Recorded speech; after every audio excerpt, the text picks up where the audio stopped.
Turn self-discipline into a habit. Please understand that really successful people who are very self-disciplined weren't born that way. They made certain choices. One choice is to turn self-discipline into a habit. The good news is self-discipline is just like any other life skill. At first, it's kind of rough because you haven't really focused on it before. In fact, in many cases, you might be operating in fully foreign territory. It's completely new to you. Its language is Greek to you.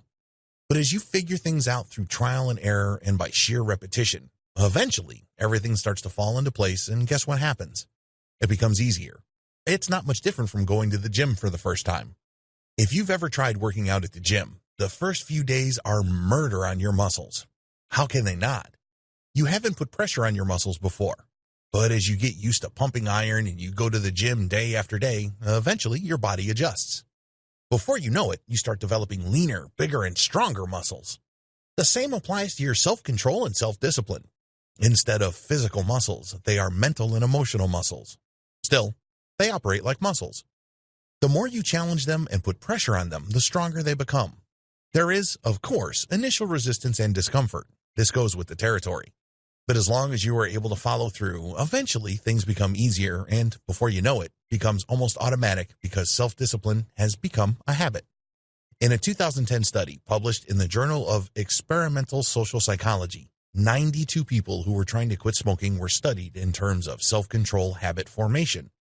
In an initial meeting, they were led to believe for 2 weeks that when they do certain tasks like keeping a diary, doing math problems, practicing hand grip exercises, and avoiding sweets, they would build self-control. In the first group involving hand grip and sweet avoidance, participants were told to inhibit their behaviors, feelings, and urges. They were told to eat as little sweet foods as possible. They were also given hand grips to exercise their gripping power. For the diary group, people were just told to keep a diary of any acts of self-control they did throughout the period. This was actually the control group. It turns out that when people were assigned to practices involving resisting sweets or doing hand grip exercises, they are more likely to achieve higher levels of self-control. In other words, small acts of self-control can lead to greater overall self-discipline. It becomes a habit. When you apply self-control to small things, they scale up to the larger challenges in your life. Don't think that a little bit of self-control in one area of your life will in no way spill over to other areas of your life. They do. Step-by-step guide to turning self-control into a habit. Step number 1, focus on getting small stuff done.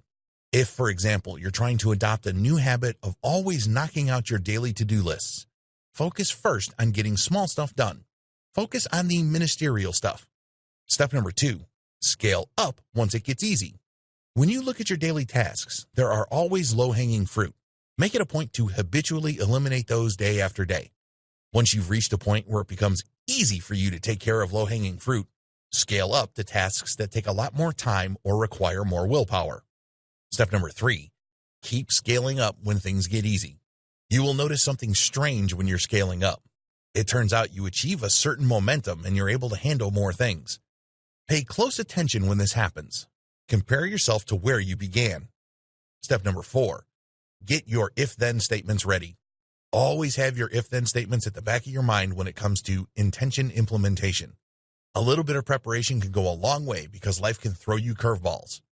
Be prepared for disappointments and circumvent them.